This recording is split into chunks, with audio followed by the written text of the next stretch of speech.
Welcome to the Varahi real estates. మీరు కనుక ఛానల్ని సబ్స్క్రైబ్ చేయనట్లయితే సబ్స్క్రైబ్ చేసుకోండి. అట్లాగే రియల్ ఎస్టేట్కి సంబంధించినటువంటి మరింత ఇన్ఫర్మేషన్ కోసం ఈ ఛానల్ని ఫాలో అవ్వండి.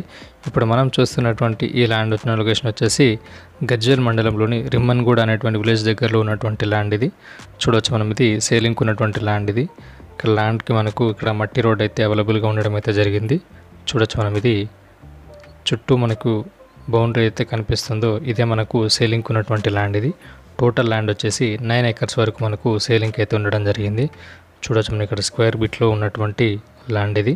ఇక్కడ మనకు అక్కడ చివరి నుంచి ఇక్కడ మనకు ఈ రోడ్డు వరకు మనకు 9 acres వరకు మనకు ల్యాండ్ అయితే ఉండడం జరుగుతుంది. ఇదే మనకు సేలింగ్కి ఉన్నటువంటి ల్యాండ్ ఇది.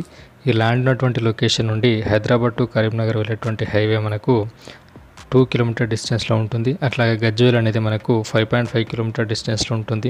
గజ్వేల్ రింగ్ రోడ్ 3 kilometer డిస్టెన్స్లో ఉంటుంది. S4 రెస్టారెంట్ అనేది మనకు 3 kilometer డిస్టెన్స్లో ఉంటుంది. ఈ ల్యాండ్లో మనకు 3 బోర్వెల్స్ అనేటువంటి అవైలబుల్గా ఉన్నాయి. ఫుల్ వాటర్ సోర్స్ ఉన్నటువంటి ఏరియా ఇది. ఈ భూమిలో కొంతవరకు మనకు వరి సాగు కూడా చేయడం అయితే జరుగుతుంది. వన్ సైడ్ మనకు కెనాల్ అయితే ఉండడం అయితే జరుగుతుంది.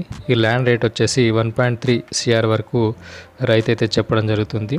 మనకు కూర్చొని మాట్లాడితే తగ్గే అవకాశాలు అయితే ఉండడం జరుగుతుంది. మీకు కనుక ఇంట్రెస్ట్ ఉన్నట్లయితే డిస్క్రిప్షన్లో ఇచ్చినటువంటి నెంబర్ని కాంటాక్ట్ అయినట్లయితే ప్రాపర్ డాక్యుమెంట్స్ మరిన్ని వివరాలు తెలియజేయడం జరుగుతుంది. Thank you for watching this video.